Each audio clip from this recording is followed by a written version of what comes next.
Welcome to Buddha at the Gas Pump. My name is Rick Archer. This show is an ongoing series of interviews with spiritually awakening people. For more information about the show or to see past episodes, go to batgap.com, B-A-T-G-A-P. My guest today is Mirabai Devi. Mirabai Devi is an international spiritual teacher and mentor to thousands of people around the world. Her work is to help raise the collective consciousness of humanity. She does this by helping the individual awaken to their inner divine nature through giving darshan, satsangs, workshops, talks, and individual sessions. She travels throughout the US, South Africa, and worldwide. So, welcome, Mirabai. Thank you, Rick. It's wonderful to be here with you today in Fairfield. In Fairfield. What's your impression of Fairfield? Oh, I love Fairfield. Yeah, you've been twice now, right? Beautiful. Second More visit? than twice. Yeah, I think this is my 4th time. Yeah, beautiful consciousness, beautiful energy. Yeah. So you go to you live in Kauai, and you're always going to places like Asheville and spiritual places. Do you notice that different places have a sort of a different flavor or kind of a different fingerprint? Completely different, yeah. It's literally from one island, Maui, to the next island, Kauai. It's like a different planet. Yeah. So imagine going from there to Iowa, or Iowa to Boston, or the different spiritual, both the big cities and the spiritual towns that are more like community-oriented. Night and day difference. Yeah. And what do you feel about Fairfield as a spiritual community, if you can be more specific, in terms of its flavor, its spiritual fingerprint? Well, it feels incredibly uplifting and powerful. As we were driving here from Chicago, I could actually feel the border of Fairfield. We came up in the car against a wall of consciousness, and then we bumped into this wall of consciousness and went through it, and then everything was just like, peaceful, blissful, uplifting. It's just exquisite, and it really is a thing. I mean, you could cut it with a knife. Yeah. The consciousness raising effect has really worked here, and the community has done an amazing job over the years following the teachings of their guru, Maharishi Mahesh Yogi and Gurudev. And you can really feel the work that's been created here through the consciousness effect. There's a real unified field. So I love that. I mean, it's like coming into a town where everybody's already transcending. You don't have to work so hard to get people to transcend and then take them into the direct healing effect. They're already in the transcendent, and so it sinks in a lot quicker. So we need to create this, not only in spiritual communities around the world, but we need to get the consciousness of the world risen to be like Fairfield. That would be nice. Wouldn't it? Some people find it's a bit of a pressure cooker here, because the spiritual energy is kind of intense, and they feel a sense of relief when they get out of town once in a while. Yeah. When people work with me and they receive divine light transmissions, the experience is that all their stuff comes up. Everything that the light touches on is going to be pulled up and pulled out, kind of like weeding a garden. The intense frequency of the light is going to push anything that is not of the light, that is not serving us, upward and outward. And when it's coming out, it can have a tendency to feel like a detoxing, or as they say here, an unstressing effect.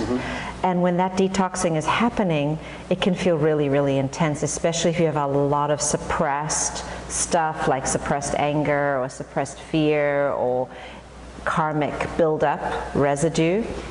It would feel like you want to run from the light, run from the light and hide. And that's what happens at my gatherings. Sometimes people run out of gatherings and they just have to get away because the negativity in them starts screaming as it's coming out and being pulled like a vacuum that's sucking it out, or Ganesha's trunk, that's removing all those obstacles. It's you're in the fire, and the fire can feel hot. Yeah, Maharishi used that same analogy. He said that noise of the Hoover, it makes such a commotion, and there's dust flying, but once you're done, it's a cleaner room.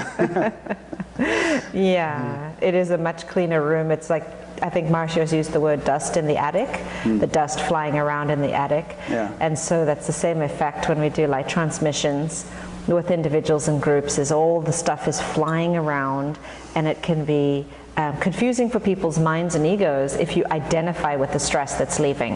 And you think, oh, I am that stress that's leaving, I am that particle of dust.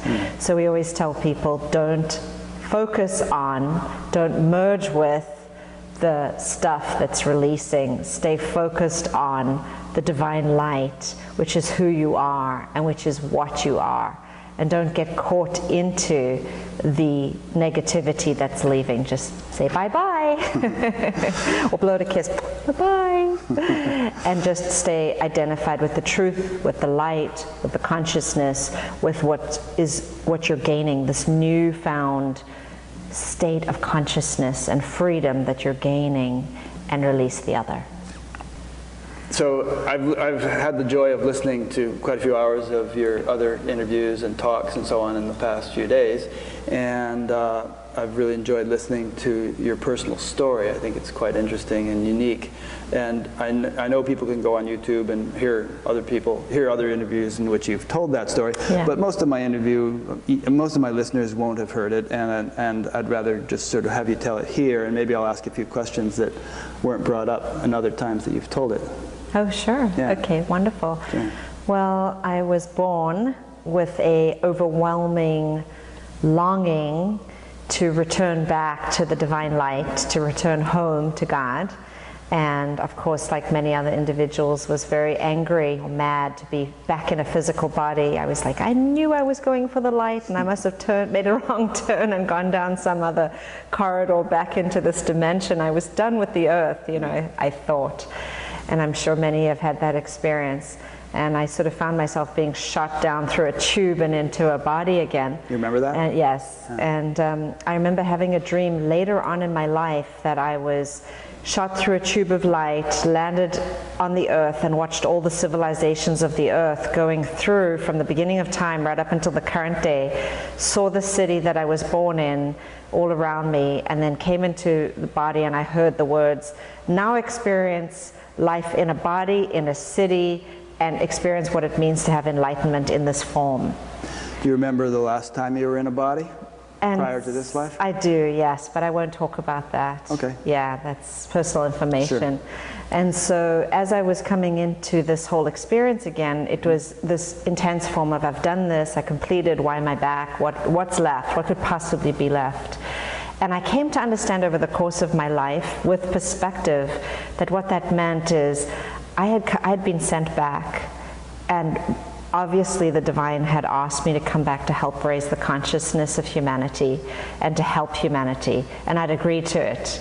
But once I was in that narrow form of limitation, that excruciation of going from being infinite, cosmic, unified energy, where you are just the all that is in the bliss of being, and experiencing being all the elemental energy too, and then being stuffed into this little narrow shoe, which is what the body is, it was excruciating. Yeah. And I was like, oh, not again, I can't go through another period of this. Yeah. And of course I had forgotten, and so different divine masters appeared around my bed from the age of 3 to the age of 7. And there were 12 masters that came, always 12. And as a group? As a group. And they stood around my bed at night, and they would look into my eyes. And of course I know who all the divine masters are, but I would look into their eyes and I would say, how come you all have the same eyes? You all have one eyes. In other words, they had oneness in their eyes. They looked the same in their eyes. Identical, like I was looking at the same soul. And they said, because we are in a state of oneness, and you will come back and remember your state of oneness too, and that's why we're here. We're here to bring you back into your remembrance of your state of oneness. So what I came to understand is that I, like every other human being, went through the birth tube and forgot. And they came at a very young age to shake me out of that state of forgetting, because I had a mission, and I'd signed up and said, I'll take on the contract, I'll do the mission, and I'll be here for this consciousness raising during this golden age of enlightenment, during this age of the new sun. But I obviously had forgotten. So they were there to wake me up. And so they did everything they could to help wake me up. They took me out of my body every night from the age of 7 onwards. actually, I'm sorry, excuse me, from the age of 3 to the age of 7, and shortly onwards after 7, where I was taken to different planets every night by these divine masters. And they would show me, these are the realms of the light, and these are the realms of darkness. And these are souls that have forgotten their light, and they would show me how to uncover the light within each soul in these different dimensions. So they take you to heavenly planets and hellish Celestial realms and hell realms. Just to show you the whole range. To show me the whole range. Yeah. And they taught me how to transmit light and how to take the seed of light in the heart and magnify it and take souls out of darkness and into light. So did you actually practice doing that when you were on a particular planet? You would sort of work with someone, and but you must have been in some ethereal body. Yes, in my etheric body or in my astral body, but I'd say more likely etheric. And they would show me how it was done. And of course these masters were doing it since time immemorial, and they were just reminding me of the work that I was to do here in this form and beyond this world, of course. And I believe I was doing the work before, but it was some kind of restarting of the process again. And so particularly was shown that my work was on other dimensions, in other words, on, you know, many different realms, both hell realms and intermediary realms, beyond the earth as well as the earth. And that was purely from taking people from darkness into light.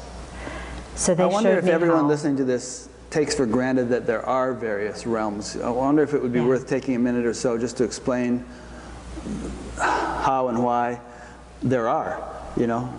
So there are as many realms and dimensions as you can imagine grains of sand in every beach surrounding the entire earth. If you could take every grain of sand, that each grain is a dimension or a realm. That's how many there are. And these beings, these divine masters, know their way between all of them. And they're not necessarily off someplace at a distance, they're right here, right? Everywhere. Yes, there's the Chinese doll, is the best symbolic image You mean I've the Russian seen. dolls? The Russian, I'm sorry, thank doll you. Within doll within doll. The Russian doll has a large doll, and inside you take it apart, and inside's a smaller doll, and you take that apart, and there's another doll inside that, and you keep going until you get to the tiniest little doll at the very core, and they're all kind of inside of it, wrapped inside of each other. That's how the dimensions are. Everything is here and now within. Each dimension is within. So they all go like that Russian doll within each other. So when you're traveling through the dimensions, our brain and our ego computes time and space. But on the celestial levels, or even beyond, there is no time and space. To the soul, there's no time and space. So when the soul is traveling, there's no experience of time and space. There's more just the experience of the forms and the images. Do they correspond to one another? So if we could experience the celestial realm in this room, would it be the celestial version of this room, or does it have a completely different sort of topography, unlike what we're seeing on the gross? Some are the same, and some would be completely different topography. So it's what we would see on the gross. You'd be in a different planet. You wouldn't even be experiencing this. Right. This is just a movie image projected out by our collective consciousness, and they wouldn't necessarily see this or experience this. But some can break through and see both, depending on their state of consciousness or what their mission is. And so what you're saying is these masters are kind of adept at traversing all the various levels. Elevator. They're not locked into one or another. Have you ever, sorry to interrupt you. No, I'm interrupting you. Getting excited it's there. my karma. Have you ever seen in your dreams when you're in an elevator and you're going from floor to floor in the elevator, and sometimes the elevator breaks and it goes whoosh and you rush all the way down to the bottom? I can imagine. Those are different dimensions that you're traveling between. And that's the experience in our astral bodies. Transition, you know, we're stopping and starting as we go through the floors of the elevator. That's our astral body translating, changing dimensions. So I sometimes think that a good definition of enlightenment might be the ability or the capacity to encompass the full range and simultaneously and function in that state. Effortlessly. Yeah, effortlessly and, Yes. and naturally. So, you know, you're shopping, you're driving, you're doing normal stuff on Yes. this level, Yes. but you're also, your awareness traverses all the other levels simultaneously, as well as the ground state of all levels. Would that be a good definition? Yes, I'd just like to say that if you look at people like the Dalai Lama or any of the great saints and bodhisattvas and Buddha incarnations, they are, you know, grounded with their feet on the earth and very practical and running a organization and running what they run, like a president of a state or a country, completely down to earth and practical, but at the same time trained to traverse the realms and dimensions. And that's the art. So you're absolutely entirely accurate there, yes. Okay. It's a very practical, normal state, enlightenment, very practical, normal consciousness.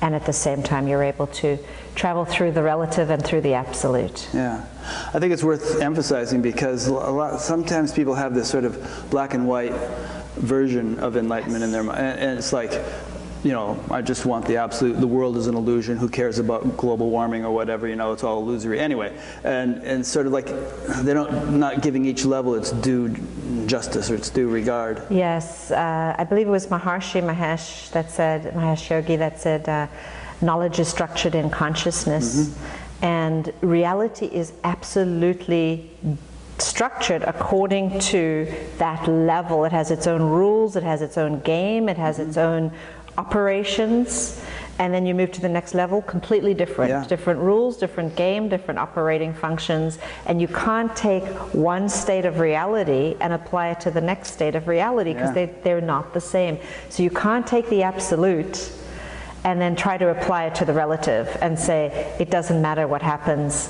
in this world, or in this earthly functioning world, because it's all an illusion. Right. So I think Maharshi also said, you know, if you take someone with a hammer and hit them over the head, they're going to feel it, right? It's going to be painful and you'll cause damage. Yeah. So just in the same way people say it's okay to run around and murder people, I mean, no, it's not. Right. On this level, that causes suffering and pain and karma and harm and breaks laws and creates heaps of negative karma and destroys oneself.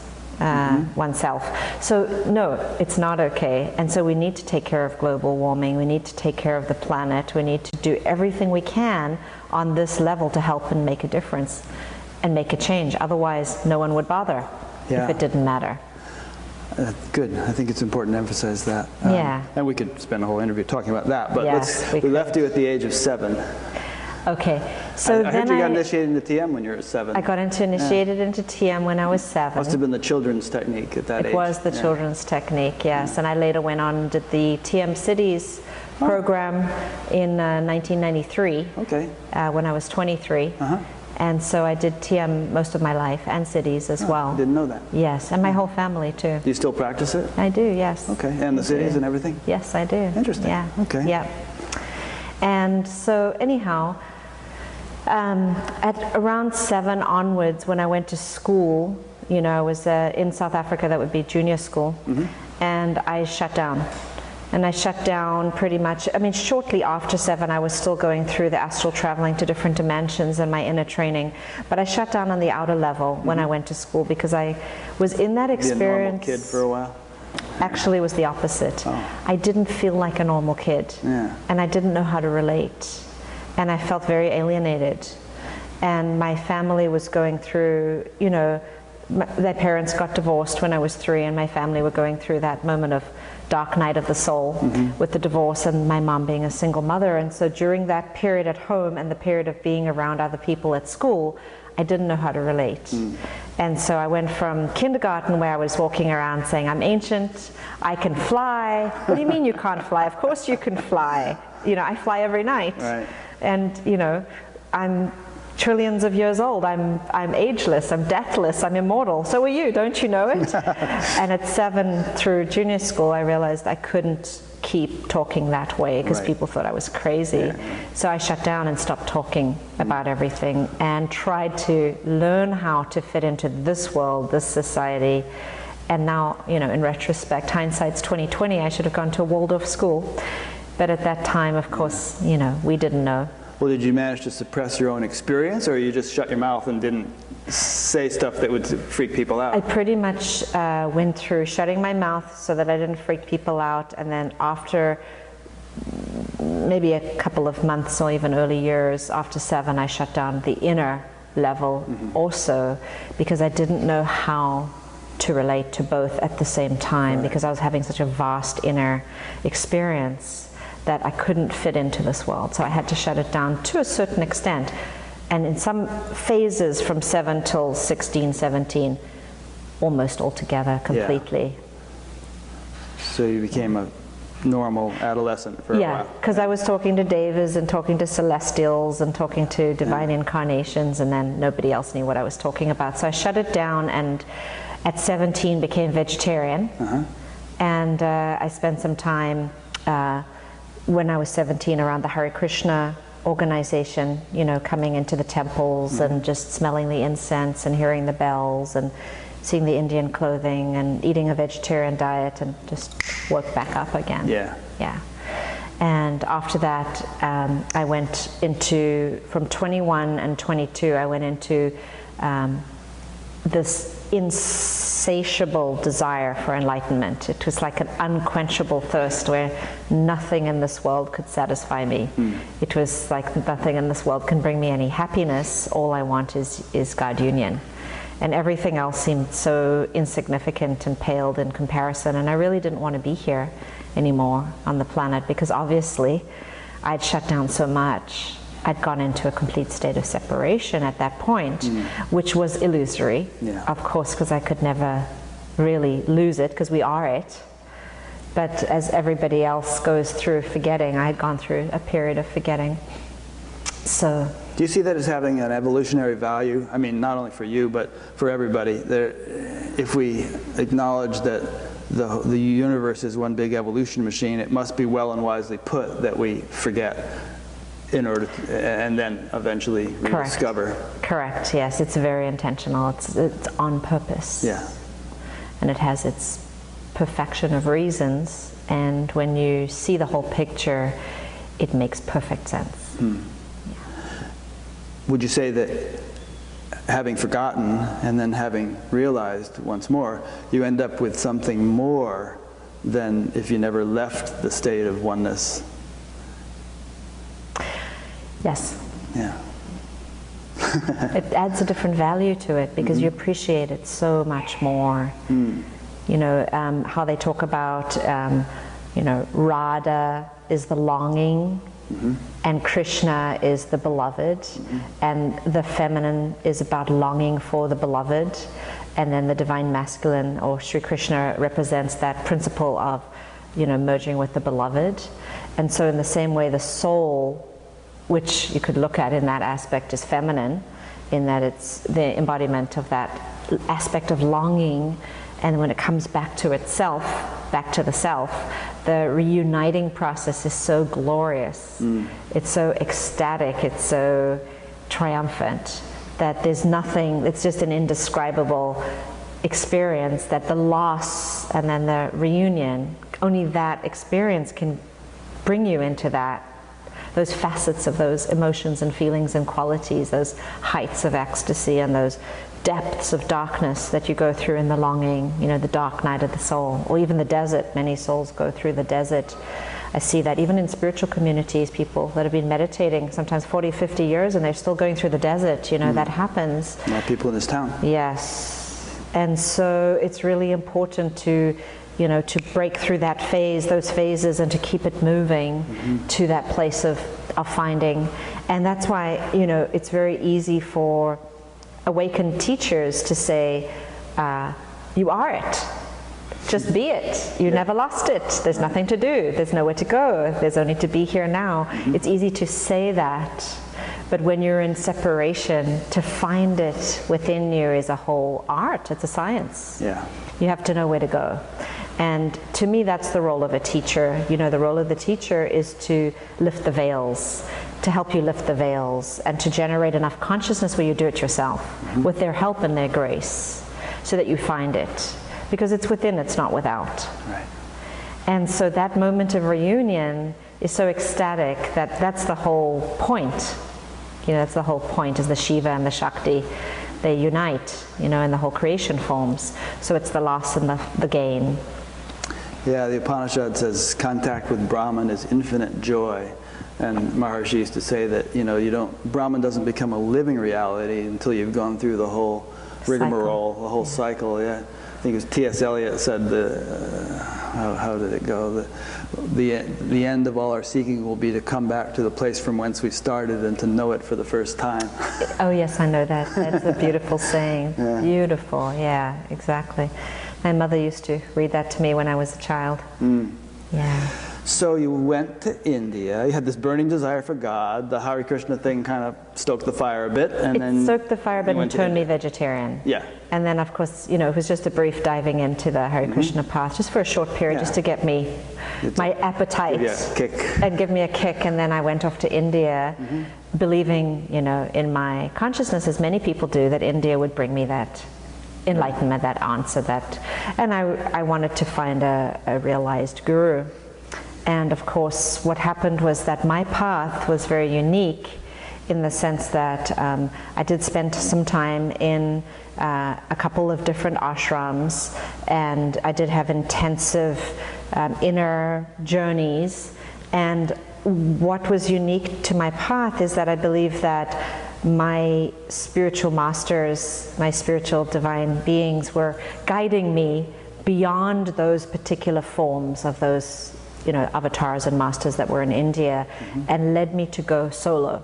Is it relevant to say which ashrams you went to? Yeah, I don't really like to share those because those are personal. Yeah. But I did go to a solo retreat in Goa after living in ashrams, and that was the point. That was the turning point where I laid down on a rock in Goa one night under the full moon and prostrated on the rock to the moon, and I surrendered my life completely. And there was just this overwhelming sense of, my throat just chokes up talking about it. There was just this overwhelming sense of, I'm done. I can't go on. There's nothing left. There's nothing left. I said, God, if you don't show your face to me, if you don't appear and take me, then I want to die.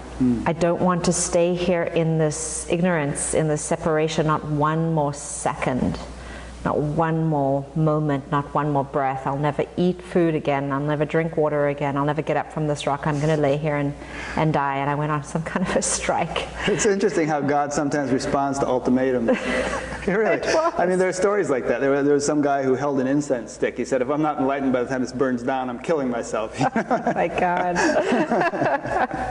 I know, and it's funny because I'm a bhakta, I'm a bhakti yogini, so my path has been devotion, and so that was, the longing was so excruciating, so intense. And I know Paramahansa Yogananda said, the way to God is to desire God more than anything else. A lot of them say that. It should be like, they say like holding your breath underwater, the intensity of the desire to breathe is equivalent to how strong your desire for God should be. And I know it's true, because I've experienced it myself, and everything I teach, I say wisdom is integrated experience. Unless you've experienced it for yourself, how do you really know? Right.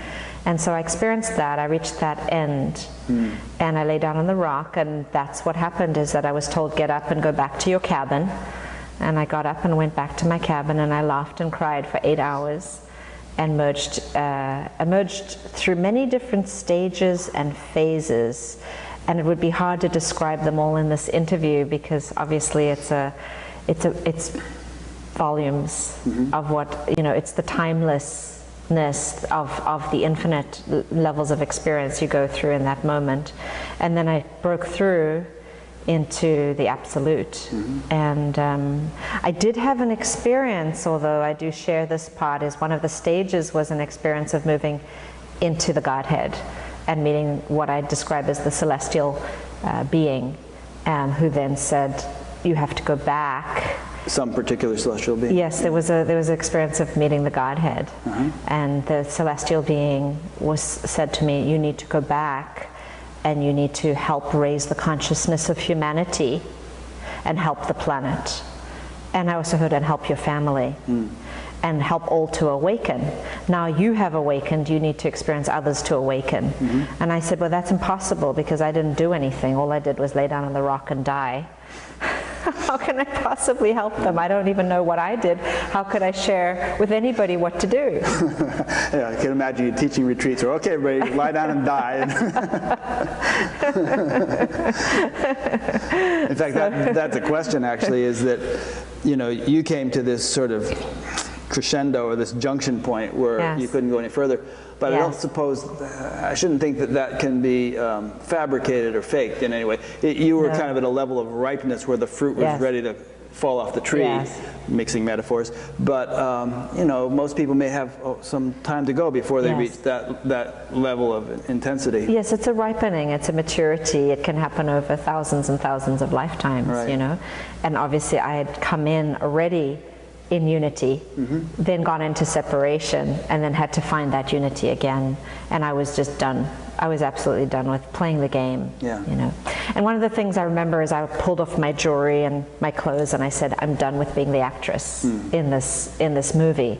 I'm no longer going to participate in this movie, and I had to let go of my identity. I had to burn my identity. And the identity was the ego identity. The identity of being, you know, a woman and being in separation and coming from South Africa and having this family and doing this particular journey and whatever I had come from, believing I was separate. I had to release that identity, and then this new self was born. And this new self was, all I can describe was that when I was sent back from that celestial realm to come in, I sort of remember this kicking and screaming feeling of the second time in my life. Second time, yeah, I was going to say. But this time consciously. I came back in consciously kicking and screaming and having this sort of pit in my stomach of like, I'm actually going to leave the celestial realm and be here and do this work even for a minute, like how unbearable. And then they kept saying to me, because I had the clear audience intact from that moment forth, the divine kept saying, it's okay, we'll do it through you. It's okay, you won't be in that separation again. You won't have to go through that separation again, and we will be with you and we will tell you what to do every step of the way. Yeah, I mean, the whole idea is this time you're not leaving it. Not leaving. You're just sort of staying in it while doing this. That's exactly right. That's exactly right. And so 10 years, everything was made out of vibrating light. I couldn't see any solid form for 10 years afterwards. And also I went through some very intense phases, which I'm sure could be described as, you know, like cosmic consciousness or God consciousness phases, where I was seeing the devas and the trees, and I was seeing the auras of humans and animals, and I was able to talk to the devas and plants. And then I went through phases of, you know, being not knowing how to be human, didn't know how to have normal conversations, didn't know how to do normal things, couldn't function in the relative for short periods of time. When I would go into, the states would just bleed through, and then there would be moments of just not being practical. And so it took 10 to 15 years to be able to function normally and practically, and then it just kicked in and turned the opposite. So all of a sudden you were able to just be normal and practical. Totally, totally. It takes time though, because it's kind of like learning to drive a car, learning to drive a bicycle. It's like you're staying connected to those realms, and then you're in this realm, and you're trying to function in this realm, and when you're in the full-blown experience, it's hard to have a normal conversation. It's hard to even understand where people are coming from, because you're not in that perception. And so after a while, it all filters back through, and you're able to hold it all, and it starts to feel very normal. And I think to a certain extent, you tune out as much as you need to tune out, and then you turn on as soon as you need to turn on, so that you can function as micro-detailed as you need to. And it's sort of more like a radio station. You just dial it in and out as you need it. And you learn to navigate with one foot in one world and one foot in the other world.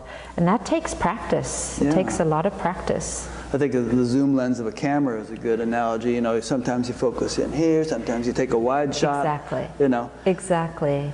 And I think really what I came to understand is that I was here to share, I'm an ordinary person. You know, I've had an ordinary life in a certain extent. I've been to school, I've been to high school, I've been to college. Ever been married, boyfriends, all that stuff? Had a normal, all that stuff, and had a normal life.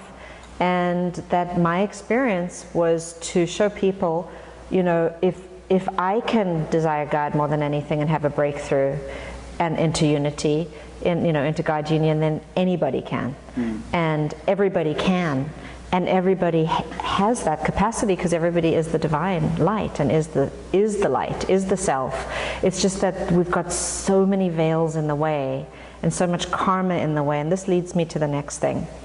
It took about 10 to 15 years to burn it off, that intensity of these two, living in the two worlds and the light. Yeah. Did you feel like a lot of burning and purging was taking place during that 10, 15 years? Yes, because of course your programs don't go. Right. You know, your personal karma is still there when you come back. You've got some new wine in an old wineskin. Exactly. It's kind of like people who have a near-death experience in the hospital and their body's broken and, you know, completely cut up, and then they come back into this body and it's excruciating, and they go, oh my God, I'm back from this celestial experience in a celestial realm, and I have to deal with this body that's dying, and they're in an emergency ward in the hospital. Let me just ask you a quick question before you go on. Yes. And that is that some people have a radical awakening like that. Yes. And it can leave them not knowing how to brush their teeth, you know. Right. I mean, it takes years, as you say, to learn to function as a normal human being. Other people never seem to have something like that. It seems like it's more incremental. They take a bite, they chew it, they swallow it. Take another bite, chew it, swallow it. And enlightenment kind of sneaks up as a thief in the night, you know, as it says in the Bible. And next thing they know, they're in this sort of awakened state, but without having gone through anything. So do you think that both are legitimate things, or do you think that even those people I just mentioned who are more incremental are at some point going to have an explosion that they're going to have to somehow integrate? Well, first of all, I'd say both are legitimate things. I would imagine that the thief in the night way would be so much easier because you integrate it each mouthful, one bite at a time. Right. And ultimately, are they going to have that kind of bleed through? It's hard to say. Maybe some do and some don't. But certainly my experience right after in India, when I had that full immersion in the Absolute for 8 weeks, when I came back in, when I ate food or went to the bathroom or brushed my teeth, I experienced that I was the water, I was the toothbrush, I was the soap washing the body, I was the cows in the field, I was the grass, I was the sky, I was the food itself that was being consumed. So I didn't have any identity with being an individual self. So functioning was like I had to tell my leg, okay, step, walk, lift the foot, because at some point, even though it was all, of course, doing it itself, which it knows how to do it itself, there was some part of me that was like, you know, I am the grass and I am the foot, and how do you get the foot to lift on the grass? Well, it's all automatically programmed, of course, but there was a phase immediately where I was so merged into everything, I didn't know if it would operate unless I made it operate. Until I realized, identity, though. Till I realized that it's all automatic. You can let it go. It's all automatic. It's going to do it itself, and it's going to feel weird in the beginning to be everything, and it slowly calm down to the point where you are able to experience both simultaneously without being overly blown open. Right. I was overly blown open. Yeah. So it takes time to normalize and ground and get back to practical. It took me like 10 years, 15 years. And like I said, the karmic tapes are still going, so you still have all the karma to burn through when you come back in. And that's a process, you know, to let that burning happen. That was the burning and the purification that was happening over the 15 years, right? Yeah, and even then, when you were in that state where you could barely function, there must have been some remnant. I mean, when you would eat, you would put the food in your mouth, you wouldn't put it in your shoe. No. You know, there would be some sense of, okay, this goes here, and the foot goes in the shoe. Correct. There is. But, you know, you're so blown open that... It's bizarre. Yeah. You feel really weird and silly, kind of goofy, like, wait, I am the food, now I'm on the fork, now I'm in the mouth, which is, which is me, I'm all of it, how do I operate this? And the I you're referring to there, it's not like, okay, Mirabai is in the food, you're talking about the cosmic self. The cosmic self, and everything is that. And you are that. Yeah. You are the all that is. You are the that. Right. But the integration of that doesn't imply the loss of it, right? No. It's just integration. Yes, it's integration, and then you learn to be within the skin at the same time, and then it just, everything tones down, radically tones down. Yeah, because a few minutes ago you were saying things in the past tense. Well, I was seeing the devas, and I was seeing auras, and I was seeing all the celestial levels and all that. But I mean, don't you still see all that stuff? Yes. But it's just kind of like integrated. Or you turn it on and off when you need it. I see. It's not all open all the time, simultaneously in every moment. So you're walking down the street, you're not seeing everybody's auras because there's no need to or something. No, you can choose to turn the dial down and turn it up when you need it. So when I do a gathering or an individual session or a group or whatever, then I'll turn it up. Yeah. And if I'm just walking down the street, going to the shop, to the store, then I'll turn it down so that I can have an easier time with it all. Yeah. Interesting how it's tunable. It's tunable. Yeah. Did you ever see Amma, the hugging saint? I did, yeah, many times. Yeah. And you know this thing she does, Devi Bhava, at the end, where she like removes a bunch of veils and it's like blast furnace time. Yeah. Kali comes through. Yeah, it's very interesting. So Mahakali. Yeah. Yeah, she's wonderful. She's great. Yeah. Yeah. So you were going to start saying something, and then I wanted to interject a question about the previous thing. Do you remember what you were going to start saying? I don't. No. Okay. Well, let's see. Where shall we go from here? So, if anything comes to mind, start speaking. But I do remember it. Okay, good. It just came back. What happens is that then when you start the teaching phase, what happens with that is that there were different inner masters, then later mentors, masters and mentors that then showed me how to burn the karma off again in humans and transmute it. So what it went from, well, I don't know how to do any of this, to them showing me from the inner planes and from the outer world also how to burn karma off for people and take them out of darkness into light, learning how to heal the physical, emotional, mental bodies, and learning how to take people into higher states of consciousness through taking veils of negativity and darkness and karma and illusion from people. So of course, you know, there were inner teachers that were supreme beings, that were expanded on celestial realms, that took me through realms and dimensions, again from that stage on, during that 10-year integration period. There was what I describe a rewiring and regridding process. You following me? I am. And the rewiring or regridding process is the rewiring of the individual nervous system and the electrical system so that you can handle high frequencies of light while still being in a human form. You have to upgrade and upgrade and upgrade without blowing all your circuits at the same time. So that's what was taught to me over those 10 years and done on me. Make sense? Yes, absolutely. Okay. And I can think of casualty cases where some circuits were blown, you know, I mean, it's a delicate process. Yes, exactly. And yeah, there are casualty cases where circuits get blown, and that's what we try to avoid with safety people. First. Marshi's teacher always used to say, safety first. Yes, I remember that, yes. And so what happened is that I learned a certain amount from the inner realms and the inner planes on how to burn and transmute karma and how to transmit light, and also how to work with individuals to take them into higher states of consciousness and how to heal the physiology. And then later on I had the blessing of meeting two different male teachers that became colleagues of mine and great friends and mentors that then ended up changing the course of my work. The one was Thomas-Ashley-Farrand, or Namadeva, who is one of the world experts on mantras, and he taught mantra to the planet, to the Western world, and I ended up traveling with him all over the US, where he would teach mantra and I would do light transmission and teach people about spiritual activation and healing. And then the second one was more in the last 10 years, was Howard Wills. And Howard Wills, of course, brought the forgiveness prayers from the Divine Light. He was given the forgiveness prayers from the Divine Light. He's an awakened being, and he was shown how to instantaneously heal people's physiologies. And I had been given the gift when I had my awakening in India. One of the little calling card blessings that the Divine left me with when I came back into normal waking state was the gift of instantaneous healing.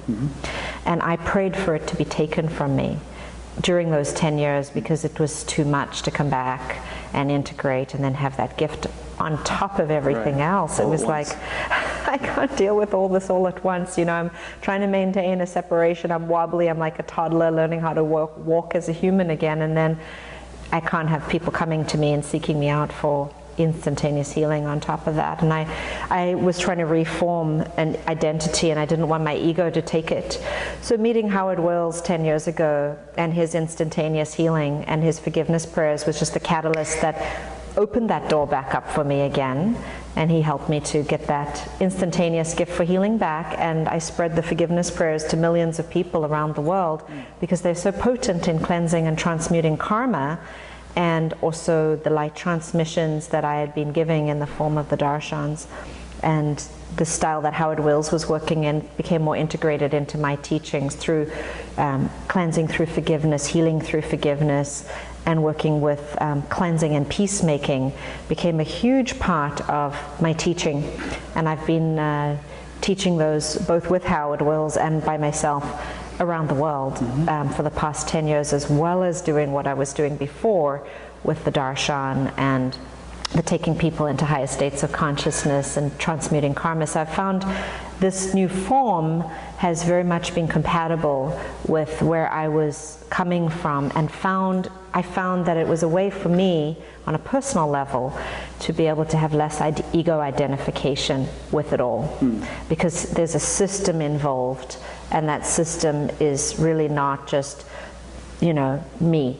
It's a system of prayer, and it's working with the divine light where I can just be the conduit, and then people can still have the results, and then I can give them the prayers to do at home so they can continue the results on their own, versus what was happening to me before, which was just direct. Yeah. Now, you've had many years of experience of silent meditation, transcending, yes, and so on. Yes. And Howard came to town about 10 years ago, yes, and I went and I got the prayers, but yes, I've never been much of a prayer, you know. I mean, I read them for a couple of days, but I'm so in the habit of just transcending. Yeah, that I felt like this is too much mental chatter. I don't feel like doing this. Yes. So what would you say to somebody like me about that? Oh, lots of people in Fairfield ask me that. Yeah. And here's the thing. I've had both. You know, I've had both sides. I've been merged in the absolute, where you are merged in the Godhead, and who are you praying to? Who is praying to who? Right. Okay. So it's really important to know that the ego and personality is not God. Okay. It's a part of God, but it's not God. So the Godhead, the Supreme Self, is who the ego, personality, mind, lower levels of the human are talking to the higher, and I call it higher self, because it's easier for people that are used to transcending to understand when you're transcending into the absolute, you're transcending into the self. When you're back out in your personality and your ego mind, which you may or may not be, depending, then that's really all prayer is. It's the lower self talking to the higher self. It's the ego, mind, personality talking to the divine self, the divine nature. It's all one. It's just one's ice and one's steam. They're at opposite ends of the spectrum. Yeah. And so the ice is the human mind, ego, personality, and the steam is the spirit, is the self. And they're all one. But for cleansing the mind, the ego, and the personality that are in separation, we do need techniques. And peacemaking or forgiveness is a technique.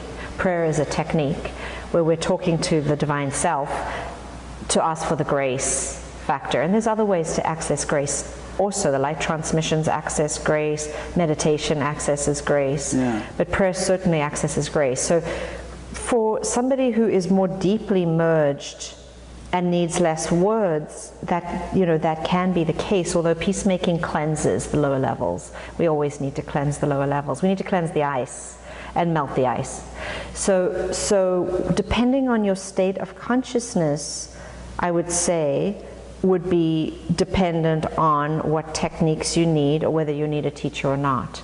If somebody is functioning on the practical and merged into the absolute, and their lower levels of mind, ego, and personality are not causing chaos or disruption or negative karma or disease, then maybe you wouldn't need them.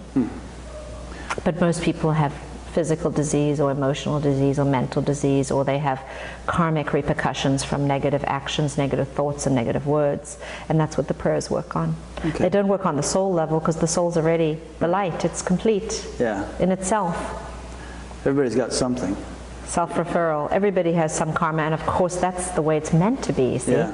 People think that they're just supposed to be perfect, but it doesn't work that way. You probably wouldn't be here if you were.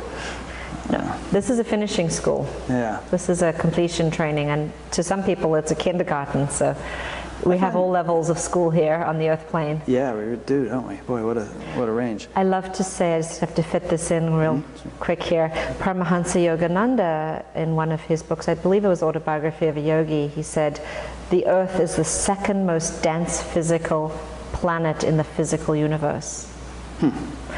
And in many ways, if you look at the higher I wonder what the first most dimensions, everybody asks that. He never said that, actually. But not to my knowledge. Maybe he said it to his inner circles. But if you understand it that way, then it ranges all the way from kindergarten to PhD. So we've got people here in kindergarten level, and we've got people here learning PhD level. So different techniques, different teachers would apply to different folks. Yeah. Since we're referring to Maharishi a fair amount, since we both have that background, I read something from him recently in which he was saying that the amplification, simultaneous amplification of both positive and negative is very conducive to awakening, global awakening. That if it were just sort of one or the other, there wouldn't be so much of a need or an impetus or a move on nature's part to awaken the planet. But the fact that there's this sort of polarity that has developed to a great degree is somehow a harbinger of dramatic transformation. Can I share from my own experience? Please. Yeah. I grew up in South Africa in the apartheid era, where there was a silent revolution. The outer revolution never happened, but the form of the revolution was very advanced crime. And Johannesburg, the city I grew up in, was the #1 crime capital of the world. And so the suffering that I witnessed was so extreme that when I came and moved to the United States based on my spirit calling me to be here in 1998, what I saw here was comfort. And I didn't see the growth, the levels of growth, the extreme amount of suffering that I'd seen in South Africa, or you would see in India too, because I'd spent time, of course, in '92 in India. I didn't see that in the United States. And I saw a kind of a lethargy. I arrived here in '98 and was like, half the people I met were on coffee, you know, sleeping tablets to sleep at night, numbing out, watching television, living on junk food, antidepressants, every second person. And I realized that it was because they didn't have the level of suffering that keeps people on their toes in South Africa, that makes people so desperate for God and for enlightenment and for change and for breakthrough and for solution. And what I noticed is when 9/11 happened here and the whole country went into fear, and I remember because I was in South Carolina teaching a light worker training at the time, and I remember seeing on the news what had happened on 9/11, and the whole environment went into fear. And the first thought I had is, this feels like South Africa. South Africa is in that amount of fear. And now the US is in that amount of fear, and it feels like South Africa. And I noticed the awakening went like that. It skyrocketed after 9/11, although that was a traumatic tragedy, which we give a lot of credit to the suffering that the people went through. And everybody, the whole country went through, and the whole world went through. I certainly saw a rise in consciousness. It was a kickboard to wake people up, and it woke many people up. And that has continued to happen since then. So I have to say, I have personally experienced that suffering and even fear can turn people towards the light and towards a spiritual path and towards spiritual solutions. And many great saints have said, unless we have some form of pain or suffering, we don't always turn towards God. And it's unfortunate, isn't it, that as a species we tend to get lazy and lethargic unless we are head against the wall. And that's when usually people start praying or start meditating, or start looking at how can I change my life, or let me find a great spiritual teacher, or let me do something, a healer. That's an awakened agent for change. Yeah, it's funny, I have this dear friend, we used to call ourselves disaster-arians, because whenever something would happen in the world, we'd think, change is happening, the world is changing. We'd have this positive reaction, and our wives would look at us like, what the heck's wrong with you guys? But those are the fire elements in you. And it's not that we wanted people to suffer or anything, but obviously we all want the world to change, and we were kind of interpreting events as being indicative of change, rather than as being just a bad thing happening. And people sometimes don't like it at gatherings when I open up talking about what a critical condition the world is in. And the reality is, some people like to have their head in the sand and they don't want to hear it.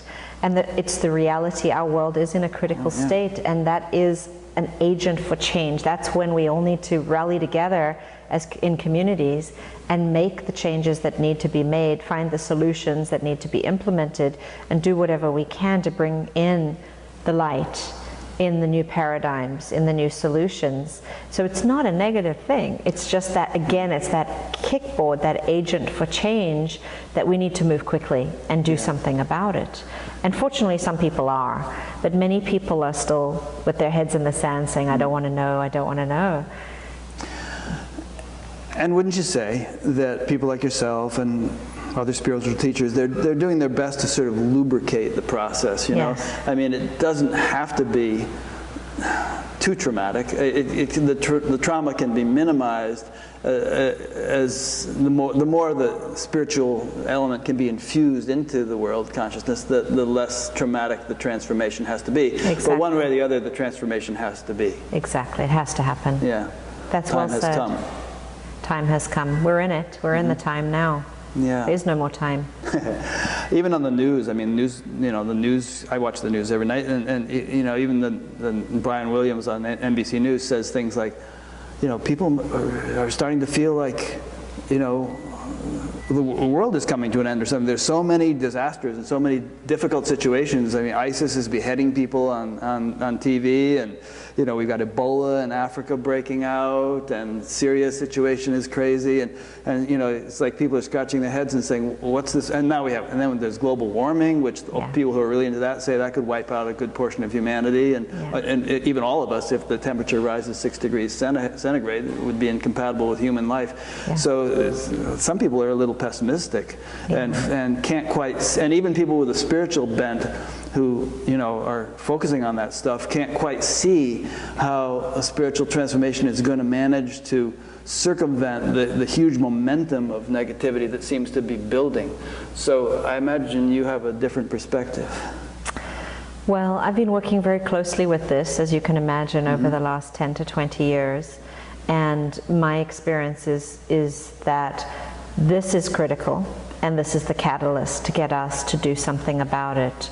And we are in that period of time right now, as we were just saying, where the changes need to be implemented and the new paradigms need to be brought about. And it's not that we don't have the solutions, we have the solutions. We've already seen all around the world so many great solutions being presented for all of our world's problems. We just need to use them, we need to implement them, we need to apply them and make the changes. And slowly it's being realized. And so if more political heads and more countries would really take action to refuse to continue the old ways we've been doing things and really step into the ways that we can move from here on out. I'm trying to think of the exact word. There's a word for that. We'll just say apply new solutions. And this is what innovations, new technology. Well, there's all kinds of cool possibilities. Yes, and many of them have been tested and proven to work. Yeah, energy things, and I mean, we could pave the roads with solar panels. There are people working on that, and your car, they would provide free energy for everybody, and they would charge your car as you drove along. There's so many. I mean, we could spend hours talking about the amount of solutions that have been found by people around the world, and now it's time to implement them. And so I feel that we need to turn our back on the negativity and the past and what we've done, and really embrace these solutions and move quickly on them, because the time, like you said, the environment, the global warming, the natural cataclysms that are speeding up, that's the pressure cooker. It's nature just putting us into the pressure cooker saying, do or die. Yeah. You know, get off the seat and take some action. It's the way to kick us into action. And it's really a wake-up call, major wake-up call, and it's a furnace, not just in terms of global warming and the physical heat, but it's a furnace on a spiritual level also, to get us to really wake up. And that seems to be a known factor around the world in spiritual communities and even in environmental communities. So now let's see what happens. Let's see. I mean, it's a kind of there's so many stories. It's a David and Goliath kind of a story, because, you know, the powers that be, they seem so strong and so dominant and so much in control of everything, and the government is gridlocked, and the oil companies have billions of dollars and all this stuff. And we're these spiritual people meditating, putting out good vibes. And, you know, a lot of people think people are crazy to think that you're actually going to affect any kind of change. Yeah. But you and I know that the subtle is more powerful than the gross. Consciousness is what is the factor for change. Right. Nothing on the relative. Fulcrum. Nothing on the relative can change without consciousness. Yeah. Because consciousness is what creates it. So what we see on the planet today is a reflection of the low level of consciousness of the masses that we had.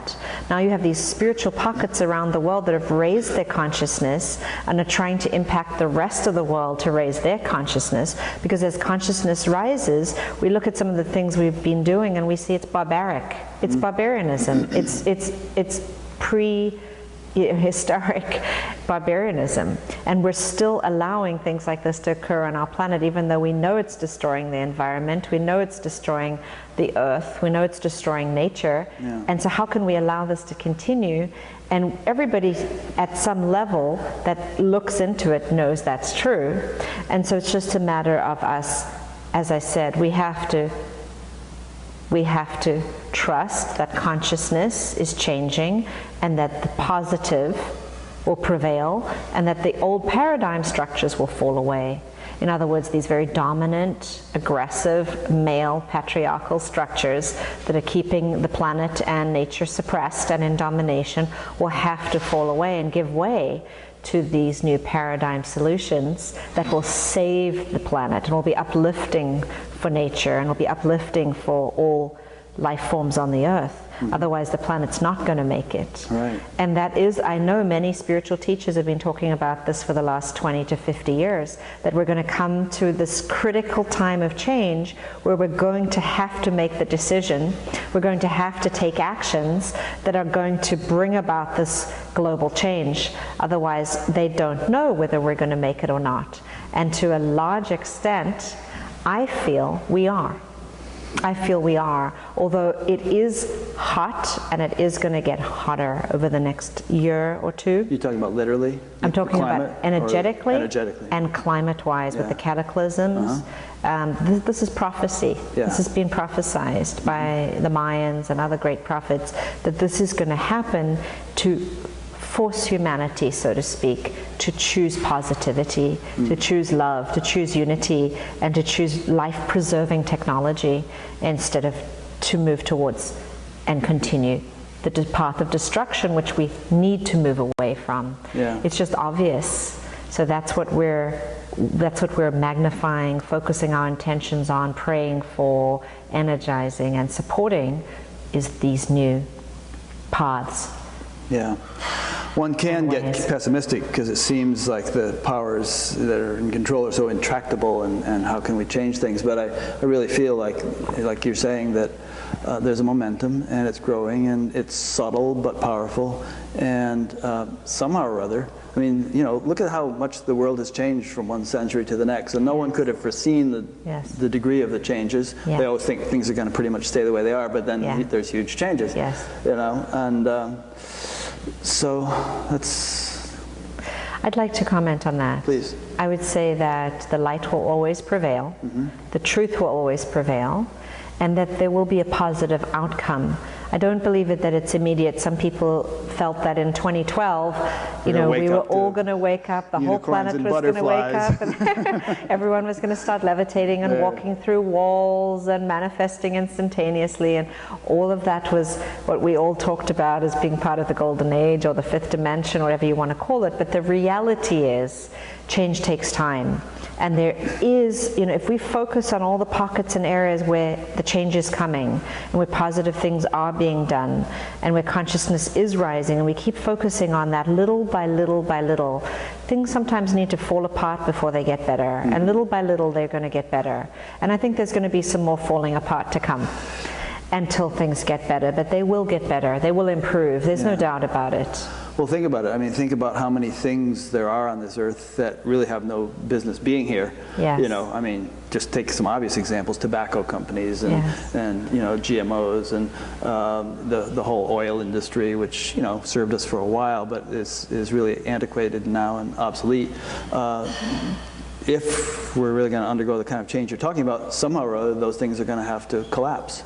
Yes. And these are the old paradigms that I was referring to that are not life-preserving, that are destructive, and that are going to destroy the human race as well as the other life on the planet. But the reality is that these old paradigms must fall during this time, so that the new paradigms that are life-preserving can come into being. And so we're going to see more and more of that crumbling of the old and the birthing of the new. And as the old's crumbling, it's not pretty. Right. It gets a stronghold and gets more intense.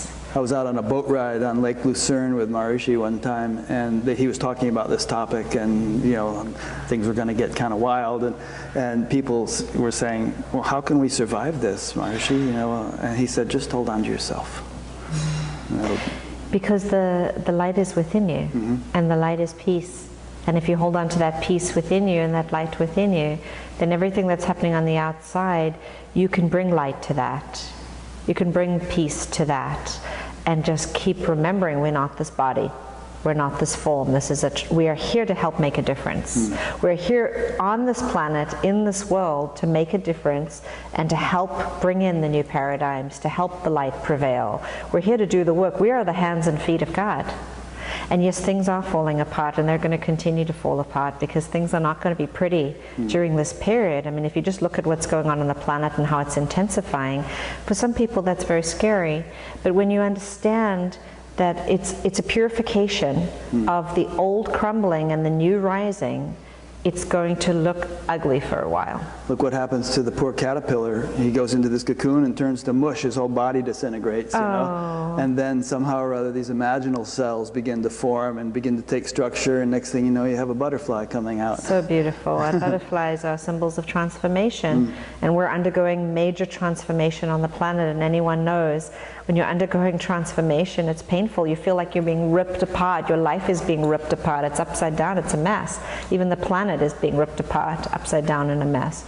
But the orderliness inside of the soul, of the spirit, and the knowledge of the self, the orderliness of that inner infinite impeccability, that organizing power of the universe, universe functions according to absolute precision. Nothing happens by mistake. Nothing happens by chance. Everything is deliberately on purpose, whether it's a cancer in your body or whether it's global warming. It's on purpose. Like you said, it's all part of the evolutionary cycle to wake us up and to get us to make different choices, different decisions, and to learn the lessons and do better. So I'd say love, serve, give, transform, bless, and stay focused on positive thoughts, words, and actions, and keep on the path of positivity, because it is ultimately only going to get better. And that's not just hopeful thinking, that's because there's somebody in charge of this universe. Yeah. That's beautiful. We have about 5 minutes left, and I hate to throw away 5 minutes, because I could talk to you all day, but that was such a beautiful statement. I almost am tempted to make that the concluding statement.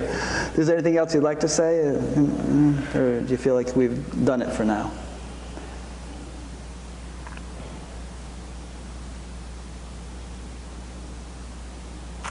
There's so much more I could say. I mean, really just the main focus of my work is divine love, and is the path of self-love, and teaching people how to love themselves and to receive love from the self.